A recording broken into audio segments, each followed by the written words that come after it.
विद्यार्थी मित्रांनो, इयत्ता 7वीच्या इतिहास विषयाचा पाठ 10वा त्याची उर्वरित माहिती आता आपण जाणून घेऊया. विद्यार्थी मित्रांनो, छत्रपती शाहू महाराजांचे आसन सातारा येथे बळकट केल्यानंतर तुम्हाला माहीतच आहे की बाळाजी विश्वनाथ भटाने उत्तर भारताच्या राजकारणाकडे लक्ष वळवले होते. मराठ्यांना चौथाई व सर देशमुखीचे हक्क त्याने मिळवून दिले होते, हे आपण पाहिले. विद्यार्थी मित्रांनो, तुम्हाला प्रश्न पडला असेल की चौथाई आणि सर देशमुखीचे हक्क मिळवून दिले त्याचा मराठ्यांना काय फायदा होता बरं? एक लक्षात घ्या विद्यार्थी मित्रांनो, एखाद्या प्रदेशाचा महसूल म्हणजे कर वसूल करण्याचा अधिकार ज्याला मिळायचा त्याच्या राज्याला आर्थिकदृष्ट्या पैशांच्या दृष्ट्या खूप फायदा मिळायचा.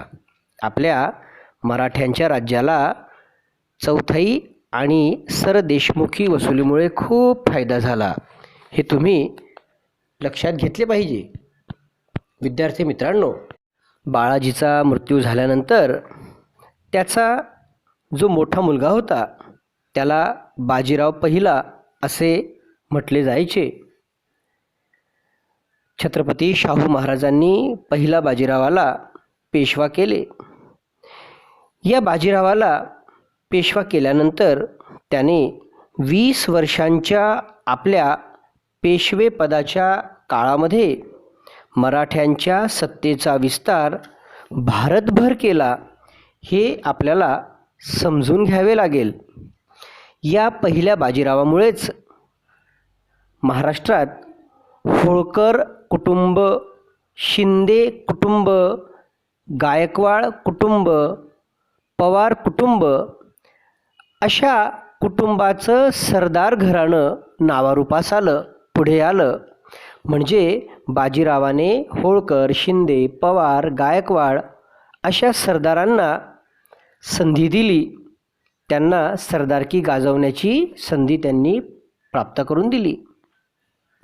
विद्यार्थी मित्रांनो, मुघलांचे राज्यविस्तार आजच्या तेलंगणा राज्यात, आंध्र प्रदेश राज्यात होते. त्यावेळी तेलंगण किंवा आंध्र प्रदेश असं नाव नव्हतं, तर त्याला हैदराबाद प्रांत असे म्हटले जायचे. मुघल प्रदेश तेथपर्यंत पसरलेले होते.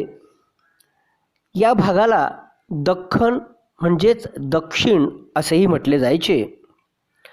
दख्खनचा सुभेदार म्हणून म्हणजेच त्या दख्खन भागाची देखरेख करण्याचे अधिकार मुघल बादशाह फर्रुखसियर याने निजाम उल मुल्क या सरदारावर सोपवली.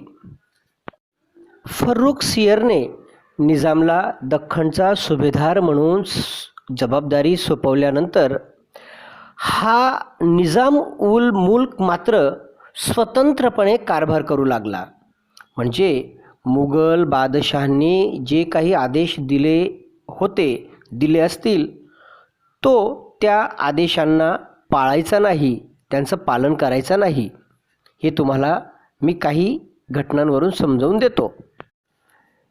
तुम्हाला माहीत आहे विद्यार्थी मित्रांनो की शाहू महाराजांचा पहिला पेशवा बाळाजी विश्वनाथ भट याने दिल्ली दरबारात जे सय्यद बंधू होते हसन आणि हुसेन यांच्या मदतीने दख्खनच्या महसूल वसूल करण्याचे अधिकार मिळवले होते. म्हणजे चौथाई आणि सर देशमुखी वसूल करण्याचे अधिकार मिळवले होते.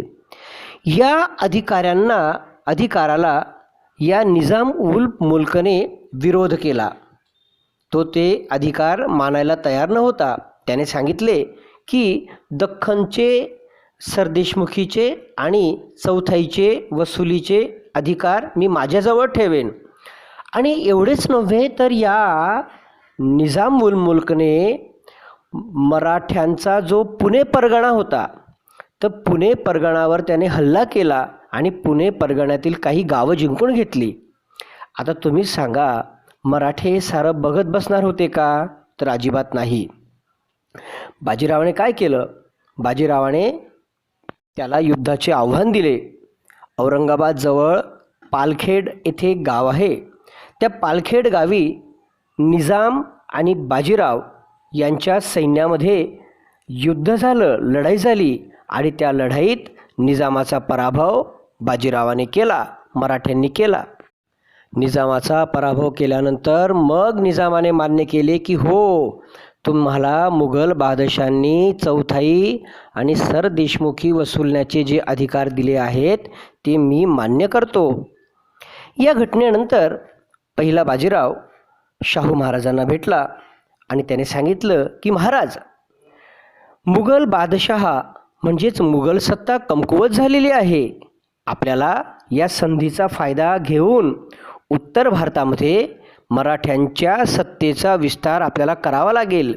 हे धोरण आपल्याला राबवावं लागेल. धोरणाचं महत्त्व ओळखून शाहू महाराजांनी बाजीरावाला पाठिंबा दिला. उत्तर भारतामध्ये माळवा नावाचा एक प्रांत आहे. हा माळवा प्रांत आजच्या मध्य प्रदेश राज्यात आहे. विद्यार्थी मित्रांनो, मी तुम्हाला काही गावांची, जिल्ह्यांची नावं सांगील. ती नावं तुम्ही नक्कीच ऐकली असतील. बघा बरं, भोपाळ, रतलाम, इंदोर, धार, सागर, गुना हे जिल्हे आजच्या मध्य प्रदेश राज्यात आहेत.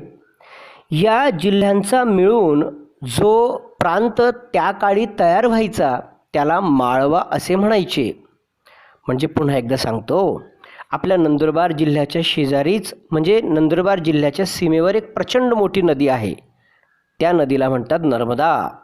नर्मदा नदीपासून तर ग्वाल्हेरपर्यंत आणि विदिशा जिल्ह्यापासून ते उदयपूर, माळवा, गुजरातपर्यंतचा जो भाग पसरलेला होता त्या भागाला माळवा असे म्हणायचे. हा माळवा भाग म्हणजे धनधान्याने संपन्न होता. तेथे शेती भरपूर प्रमाणात केली जायची. तो भाग खूप सुपीक आहे. तेथे चंबळ म्हणजेच चर्मणवती नावाची नदी वाहत असते. ते चंबळ नदीचे खोरे असल्यामुळे खूप सुपीक आहे आणि अशा भागामध्ये उत्पादन जास्त मिळायचं. उद्योग, व्यवसाय, व्यापार मोठ्या प्रमाणावर चालायचा, म्हणून तिथे भरभराट होती. मग अशा माळवा भागावर आपला ताबा बसावा याचा प्रयत्न पहिल्या बाजीरावाने केला. पहिल्या बाजीरावाचा एक भाऊ होता, त्याचं नाव होतं चिमाजी अप्पा. त्याच्या नेतृत्वाखाली मराठ्यांची मोठी फौज उभारण्यात आली. त्या फौजेमध्ये मल्हारराव होळकर, राणोजी शिंदे, उदाजी पवार यासारखे अत्यंत शूर, वीर, धाडसी, पराक्रमी अशा सरदारांना सोबत पाठवण्यात आले. या सरदारांनी माळवा भागामध्ये ठिकठिकाणी जाऊन आपली ठाणी मजबूत केली. तिथले प्रदेश आपल्या ताब्यामध्ये घेतले. याच वेळी उत्तर प्रदेश आणि मध्य प्रदेशच्या सागर जिल्हा, झाशी जिल्हा, पन्ना या भागामध्ये बुंदेलखंड नावाचे एक राज्य होते. या बुंदेलखंडचा राजा होता छत्रसाल बुंदेला. विद्यार्थी मित्रांनो, काही वर्षांपूर्वी एक चित्रपट आला होता. त्या चित्रपटाचं नाव होतं बाजीराव मस्तानी. त्या चित्रपटात छत्रसाल बुंदेला या बुंदेलखंडच्या राज्यावर, या बुंदेलखंडच्या राजाच्या राज्यावर अलाहाबादचा एक सुभेदार होता. त्याचं नाव होतं मोहम्मद बंगश. याने आक्रमण केलं, हल्ला केला आणि बुंदेलखंड त्याने जिंकून घेतलं.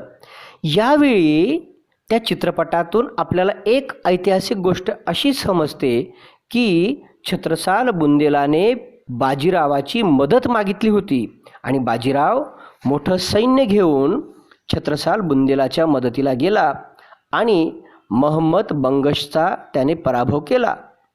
छत्रसाल बुंदेलाला त्याचे राज्य पुन्हा परत मिळवून दिल्यामुळे छत्रसालने बाजीरावाचा सन्मान केला, त्याचा सत्कार केला. अशा प्रकारे माळवा आणि बुंदेलखंडावर मराठ्यांनी आपले वर्चस्व प्राप्त केले. बुंदेलखंड आणि माळवा भागामध्ये मराठ्यांचे वर्चस्व प्राप्त केल्यानंतर बाजीरावाने दिल्लीच्या मुघल बादशहाला एक पत्र लिहिले आणि त्या पत्रातून त्यांनी सांगितलं की दिल्लीचा बादशहा, आम्हाला तुझ्या माळवा भागाची सुभेदारी हवी आहे. माळवा भागाचा सुभेदार आम्हाला व्हायचा आहे. तू आमची मागणी पूर्ण कर. मात्र मुघल बादशहाने मराठ्यांची ही मागणी धुडकावून लावली. म्हणून बाजीरावाने संतापात मोठं सैन्य उभारलं आणि त्याने दिल्लीवर आक्रमण करण्याचा नियोजन केलं, प्रयत्न केला. मराठे आपल्यावर चालून येत आहेत हे पाहून मुघल बादशहाने दिल्लीचा जो निजाम होता त्याला प्रचंड मोठी फौज घेऊन मराठ्यांच्या विरुद्ध चालून जायला आज्ञा केली. निजाम आणि मराठे यांच्या फौजा समोरासमोर उभ्या टाकल्या. दोघांमध्ये युद्ध झाले. हे युद्ध भोपाळजवळ झाले आणि तुम्हाला गर्व वाटेल विद्यार्थी मित्रांनो, मुघलांच्या निजामाच्या फौजेचा पराभव त्यावेळी मराठ्यांच्या फौजांनी केला. म्हणजे शिंदे, होळकर, गायकवाड, पवार या मातब्बर सरदारांच्या पराक्रमाने मुघल बादशहाची फौज हरली. त्यावेळी निजामाने मान्य केलं की मी तुम्हाला माळव्याची सुभेदारी नक्कीच मिळवून देईल. विद्यार्थी मित्रांनो, ज्यावेळी उत्तर भारताकडे मराठ्यांचं लक्ष होतं, उत्तर भारताचे माळवा, बुंदेलखंड सारखे प्रदेश मराठे जिंकत होते, अगदी त्याच वेळेत आपल्या महाराष्ट्रात कोकण किनारपट्टीजवळ पोर्तुगीज हे विदेशातून आलेल्या सत्ताधीशांची काही गावं होती. कोकण किनारपट्टीवर वसई, ठाणे हे भाग त्यांनी जिंकून घेतले होते आणि वसई, ठाणे भागात राहणाऱ्या प्रजेवर पोर्तुगीजांचा जुलूम सुरू झाला होता. बाजीरावाला जेव्हा ही गोष्ट समजली तेव्हा त्याने त्याचा भाऊ चिमाजी अप्पाला आज्ञा केली की तू जा आणि पोर्तुगीजांना वठणीवर आण. पोर्तुगीज यावेळी वसईच्या किल्ल्यात होते. वसईच्या किल्ल्यामध्ये त्यांनी प्रचंड मोठ्या आणि आधुनिक तोफा आणून ठेवल्या होत्या. मराठ्यांजवळ तोफा नव्हत्या, मात्र मराठ्यांनी वसईच्या किल्ल्याला वेढा दिला आणि त्या पोर्तुगीजांना शरण येण्यास भाग पाडले. ही लढाईसुद्धा मराठ्यांच्या पराक्रमाची खूप महत्त्वपूर्ण आहे. विद्यार्थी मित्रांनो, जसं मी तुम्हाला मागे सांगितलं की मुघल बादशाह आणि मराठे यांच्यात एक करार झाला होता. तो करार म्हणजे मराठ्यांनी मुघलांचं वेगवेगळ्या शत्रूंच्या हल्ल्यापासून संरक्षण करावं, त्यांना वाचवावं, असा तो करार होता. त्यावेळी इराणचा बादशाह नादिरशाह याने 1740 साली दिल्लीवर हल्ला केला. ही गोष्ट जेव्हा मराठ्यांना कळाली तेव्हा बाजीराव प्रचंड फौज घेऊन मुघलांच्या मदतीसाठी दिल्लीकडे निघाला. मात्र तोपर्यंत नादिरशाहने खूप लूट मिळवून तो पुन्हा इराणला पळून गेला. बाजीराव अर्ध्या वाटेतच असताना आपल्या नंदुरबार जिल्ह्याच्या शेजारीच असलेल्या मध्य प्रदेश राज्यातील बऱ्हाणपूर जवळ रावेरखेडी नावाचं गाव आहे. तेथे बाजीरावाचा आजारपणामुळे मृत्यू झाला. विद्यार्थी मित्रांनो, बाजीराव हा एक उत्तम सेनानी होता, पराक्रमी होता, धाडसी होता आणि त्याच्यामुळे उत्तर भारतामध्ये मराठ्यांना त्यांच्या सत्तेचा विस्तार करता आला. त्याच्यामुळेच इंदोरचे होळकर, ग्वाल्हेरचे शिंदे, बडोद्याचे गायकवाड, धारचे पवार असे मराठा सरदार घराणी नावारूपास आली. येथे आपला पाठ संपन्न झालेला आहे. पाठाची प्रश्न उत्तरं तुम्ही घरी लिहावीत असं मी तुम्हाला आवाहन करतो.